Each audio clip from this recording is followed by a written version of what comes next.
ब्रह्म महिमालेक शरणम ब्रह्म महिमालेक शरणम ब्रह्म महिमालेक शरणम।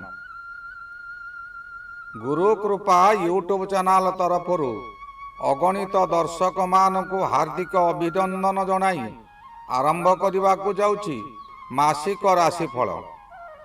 एही राशिफल आरंभ करने पूर्वरु आपण मानकु मोर विशेष अनुरोध, जेउ माने प्रथम करी आमर एही गुरु कृपा यूट्यूब चैनल को आसुछंती सेमाने गोटिए सब्सक्राइब करंतु और पाखरे आसुथिबा बेल आइकन को दबाई दियंतु, जहा द्वारा कि आमर जेउ समय रे वीडियो अपलोड हेबो सर्वप्रथमे आपण मानक पाखरे पहुंची पारिबो।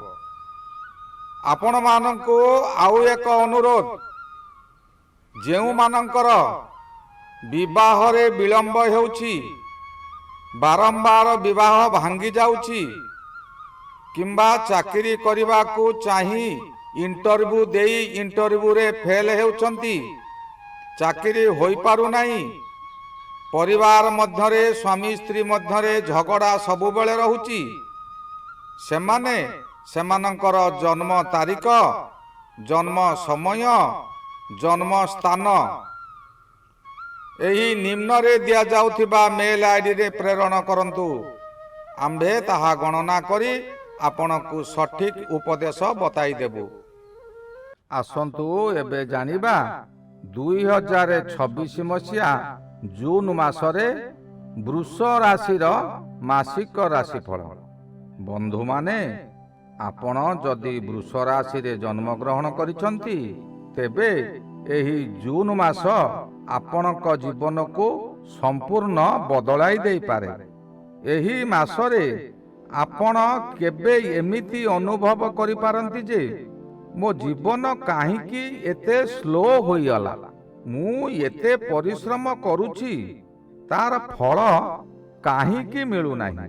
किंतु एई भिडियोटी संपूर्ण देखंतु, यार कारण शेषरे मु आपणकु सेही सत्य विषय गुड़िक कहिबी, जहा आपणक चिंता को संपूर्ण बदलाई देव। नमस्कार बंधु माने, स्वागत आपणकु आम चैनल रे स्वागत। आज आमे कथा हेबा वृष राशि विषय रे। वृष राशि जून 2026 मासिक राशिफल। यही भिडियोटी केवल साधारण प्रेडिक्शन नुहे, यह एक आपणकु सतर्क करिबा विषय। तेणु एई भिडियोटी स्किप करंतु नाही। आपण जदि वृष राशिर तेबे जून 2026 आपणक जीवन रे एक अत्यंत गुरुत्वपूर्ण मास हेबाकु जाउछि। एही मास आपणकु एक समय रे दुई गोटी अनुभव देव। एक पक्षरे संघर्ष, चाप, अस्थिरता और अन्य पक्षरे लाभ, सफलता और नूतन अवसर। एही मासटी को जदि एक शब्द रे व्याख्या करबा को जाए ताहा हेउछि आपणकर परिवर्तन। आपणकर चिंताधारा, निष्पत्ति नेबार शैली और जीवन को देखिबा भावना एही मासरे परिवर्तन हेब। मासर आरंभ रे आपणकर मानसिक अवस्था अल्प भारी रही पारे। मन भितरे अस्थिरता और चिंता रहिबो। आपण निजको पूरा सुस्थ अनुभव करि पारिबे नाही। केबे केबे आपण को लागि पारे जे आपण ठीक दिगरे जाउ नाहंती। यही परी आपणकर एक बड़ चैलेंज एई मासरे घटिबो। घरोई परिवेश मध्य एही समय रे संपूर्ण सहयोगी रहिबो नाही। परिवार रे केतेक भितरु असंतोष रही पारे। परिवारर कौनसी सदस्य आपणक सहित कौनसी भूल बुझामणा करि पारंती। केबे केबे आपण चुप रहिबाकु चाहिबे, किंतु परिस्थिति एपरि हेबो जे आपण जुक्ति तर्क करिबाकु बाध्य हेबे। आर्थिक दिगरु मासर आरंभटी मिक्सटी रहिबो। आपणक पाखकु धन आसिबो, किंतु ता सहित खर्च मध्य बढ़िबो। ଆପଣଙ୍କୁ ଲାଗିପାରେ ଯେ ଏତେ ତ ମୁଁ ଅର୍ଜନ କରୁଛି କିନ୍ତୁ ସଞ୍ଚୟ କରିପାରୁନାହିଁ କାହିଁକି। ଏହି ସମୟରେ ଆପଣଙ୍କୁ ଅନାବଶ୍ୟକ ଖର୍ଚ୍ଚରୁ ଦୂରେଇ ରହିବା ଦରକାର। ଆପଣ ଅଯଥାରେ କୌଣସି ଠାରେ ଖର୍ଚ୍ଚ କରନ୍ତୁ ନାହିଁ। କାର୍ଯ୍ୟକ୍ଷେତ୍ରରେ ଏହି ସମୟରେ ଏକ ବଡ଼ ପରିବର୍ତ୍ତନ ରହିବ। ବାହାରୁ ଦେଖିଲେ ଲାଗିବ ଯେ ସବୁ ଠିକ୍ ଚାଲୁଛି, କିନ୍ତୁ ଭିତରେ ଆପଣ ଚାପ ଅନୁଭବ କରିବେ। ଆପଣଙ୍କୁ ଅଧିକ ଦାୟିତ୍ୱ ଦିଆଯିବ ଓ ସେହି ଦାୟିତ୍ୱ ପୂରଣ କରିବାରେ ଆପଣଙ୍କୁ ଅଧିକ ପରିଶ୍ରମ ବି କରିବାକୁ ପଡ଼ିବ। ଏହି ସମୟରେ କୌଣସି ନା କୌଣସି ସମୟରେ ମଧ୍ୟ ଆପଣ ସକ୍ରିୟ ହୋଇପାରନ୍ତି। ଶତ୍ରୁମାନେ ସାମ୍ନାରେ ନୁହେଁ କିନ୍ତୁ ପଛରୁ ଆପଣଙ୍କୁ ନଷ୍ଟ କରିବାକୁ ଚେଷ୍ଟା କରିପାରନ୍ତି। ତେଣୁ ଆପଣ ସତର୍କ ଓ ସଚେତନ ରହିବା ଦରକାର। ସ୍ୱାସ୍ଥ୍ୟ ଦିଗରୁ ମଧ୍ୟ ଏହି ସମୟରେ ଆପଣଙ୍କୁ ଅଳ୍ପ ସତର୍କ ରହିବା ଜରୁରୀ। ଶରୀରରେ ଥକାପଣ, ନିଦ୍ରାର ଅଭାବ ଓ ମାନସିକ ଚାପ ଦେଖାଦିବ। ଏହାକୁ ଅଣଦେଖା କରିଲେ ପରେ ଆପଣ ବଡ଼ ସମସ୍ୟାରେ ପଡ଼ିପାରନ୍ତି। କିନ୍ତୁ ବନ୍ଧୁମାନେ, ଏହି ସମୟ ଓ ସମସ୍ୟାମାନ ମାସର ଆରମ୍ଭରୁ ସୀମିତ ରହିବ। ମାସର ମଧ୍ୟଭାଗରୁ ଆପଣଙ୍କ ଜୀବନରେ ଏକ ନୂତନ ଅଧ୍ୟାୟ ସୃଷ୍ଟି ହେବ। ଆପଣଙ୍କର ମନରେ ସ୍ପଷ୍ଟତା ଆସିବ। ଆପଣ ନିଜ ଲକ୍ଷ୍ୟକୁ ସ୍ପଷ୍ଟ ଭାବେ ଦେଖିପାରିବେ।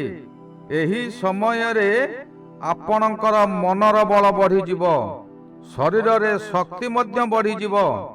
ଆପଣ ନିଜକୁ ପ୍ରମାଣ କରିବାରେ ଲାଗିବେ। ଯେଉଁ କାମକୁ ଆପଣ ପୂର୍ବରୁ କରୁଥିଲେ ସେଗୁଡ଼ିକୁ ଆପଣ ସହଜରେ କରିପାରିବେ। ଆର୍ଥିକ ଦିଗରୁ ମଧ୍ୟ ଏହି ସମୟରେ ଏକ ଭଲ ସମୟ ଦେଖାଦେବ। ଧନ ଲାଭର ସୁଯୋଗ ରହିବ। କେତେକ ସ୍ଥାନରେ ଆପଣ ଅପେକ୍ଷା କରୁନଥିବା ବା ଆଶା କରୁନଥିବା ସ୍ଥାନରୁ ଆର୍ଥିକ ଲାଭ ମିଳିପାରେ। କାର୍ଯ୍ୟକ୍ଷେତ୍ରରେ ମଧ୍ୟ ଆପଣଙ୍କ ପରିଶ୍ରମର ଫଳ ମିଳିବ। ଆପଣଙ୍କୁ ଏହି ସମୟରେ ପ୍ରଶଂସା ମିଳିବ। ଲୋକମାନେ ଆପଣଙ୍କ କାମକୁ ପ୍ରଶଂସା କରିବେ। ଏହି ସମୟରେ ଆପଣଙ୍କର ଶକ୍ତି ବଢ଼ିଯିବ। ଆପଣ ନିଜ କଥାକୁ ସଠିକ୍ ଭାବେ ଦେଖିପାରିବେ ଓ ସେହି କଥାକୁ ରଖିବା ପାଇଁ ଆପଣ ଚେଷ୍ଟା କରି ମଧ୍ୟ ସଫଳ ହେବେ। ଏହା ଆପଣଙ୍କୁ ଅନେକ ନୂତନ ଆଶା ଦେବ। ସମ୍ପର୍କ ଦିଗରୁ ମଧ୍ୟ ଏହି ସମୟରେ ସୁଧାର ଆସିବ। ପ୍ରେମ ଜୀବନରେ ଆପଣଙ୍କର ମଧୁରତା ଆସିବ। ଯେଉଁମାନେ ବିବାହିତ ଅଛନ୍ତି ସେମାନଙ୍କ ଜୀବନରେ ପରିବାରରେ ଏକ ମନ ଏକ ପ୍ରାଣ ହୋଇ ରହିବେ। ସ୍ୱାମୀ ସ୍ତ୍ରୀଙ୍କର ପୂର୍ବରୁ ଯଦି କଳହ ଥାଏ କିମ୍ବା ମାନମନାନ୍ତର ଥାଏ, ଏହି ସମୟରେ ତାହା ମେଣ୍ଟିଯିବ। ମାସର ଶେଷରେ ଆପଣ ଅନୁଭବ କରିବେ ଯେ ଆପଣ ପୂର୍ବରୁ ଯେମିତି ଥିଲେ ସେହିଠାରୁ ଅଧିକ ଷ୍ଟ୍ରଙ୍ଗ ହୋଇଯାଇଛନ୍ତି। ଆପଣଙ୍କ ପାଖରେ ଅର୍ଥ ସଞ୍ଚୟ ହେବ। ଆପଣଙ୍କ ହାତରେ ଅର୍ଥ ଥିବ। ପାଖରେ ଯାହାର ଅର୍ଥ ଥିବ ସେ ପ୍ରତ୍ୟେକ କାର୍ଯ୍ୟ କରିବାକୁ ମନର ବଳ ମଧ୍ୟ ବଢ଼ିଯାଏ। ଏହି ମାସ ଆପଣଙ୍କୁ ପ୍ରଥମେ ଚ୍ୟାଲେଞ୍ଜ ଦେବ ଓ ପରେ ସକ୍ସେସ୍ ଦେବ। ଯେଉଁମାନେ ସହନଶୀଳ ରହିବେ ସେମାନେ ନିଶ୍ଚିନ୍ତ ଭାବେ ଆଗକୁ ଆଗକୁ ବଢ଼ିବେ। ଜୁନ ମାସରେ କେତେକ ଦିନ ଆପଣଙ୍କ ପାଇଁ ବହୁତ ଶୁଭ ହେବ। ଯେତେବେଳେ ଅନେକ ଦିନ ଅଳ୍ପ ଅସାବଧାନତା ଦରକାର ଥିଲା, ମାସର ପ୍ରଥମ ସପ୍ତାହ ଅଳ୍ପ ସମ୍ବେଦନଶୀଳ ରହିପାରେ। ଏହି ସମୟରେ ଆପଣଙ୍କୁ ନିଷ୍ପତ୍ତି ନେବାରେ ସତର୍କ ରହିବା ଜରୁରୀ।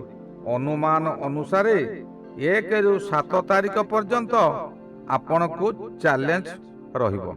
ଏହି ସମୟରେ ଆପଣ ବଡ଼ ନିଷ୍ପତ୍ତି ନେବାକୁ ଚାହାନ୍ତୁ ନାହିଁ। କୌଣସି ଜାଗାରେ ଅତି ଜରୁରୀ ନିଷ୍ପତ୍ତି ଥିଲେ ମଧ୍ୟ ତାହା କୌଣସି ବାଟରେ ଏଡ଼ାଇ ଦେବାକୁ ଚେଷ୍ଟା କରନ୍ତୁ।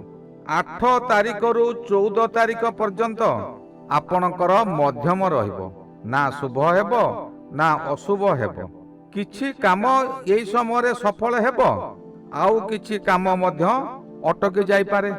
15 ତାରିଖ ପରେ ଆପଣଙ୍କ ପାଇଁ ଶୁଭ ସମୟ ଆସିବ।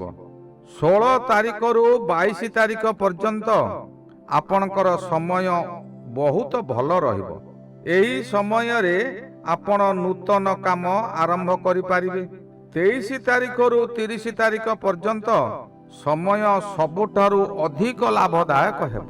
ଏହି ସମୟରେ ଆପଣ ଯେଉଁ କାର୍ଯ୍ୟରେ ହାତ ଦେବେ ସେ କାର୍ଯ୍ୟରେ ଆପଣ ସଫଳତା ପାଇବେ। ଆପଣଙ୍କୁ ବିଭିନ୍ନ ଦିଗରୁ ପ୍ରଶଂସାମାନ ଆସିବ। ଆପଣ ଯଦି ଜଣେ ଲେଖକ ତେବେ ଏହି ସମୟରେ ଆପଣଙ୍କର ଲେଖା ସଭା ସମିତିରେ ପ୍ରଶଂସା ପାଇବେ। ଏହି ଲେଖା ଦ୍ୱାରା ଆପଣ ଉପଢୌକନ ପାଇବେ, ଆର୍ଥିକ ସାହାଯ୍ୟ ମଧ୍ୟ ପାଇବେ। ଅଧିକରୁ ଅଧିକ ଲୋକ ଆପଣଙ୍କୁ ସମ୍ମାନ ଦେବେ। ଏହି ଗଲା 2026 ମସିହା ଜୁନ ମାସରେ ମାସିକ ରାଶିଫଳ। ଶ୍ରୀ ଗୁରୁ ବ୍ରହ୍ମ ମହିମା ଅଲେଖ ଶରଣ। ଶ୍ରୀ ଗୁରୁ ବ୍ରହ୍ମ ମହିମା ଅଲେଖ ଶରଣ। ଶ୍ରୀ ଗୁରୁ ବ୍ରହ୍ମ ମହିମା ଅଲେଖ ଶରଣ ଶରଣ ଶରଣ।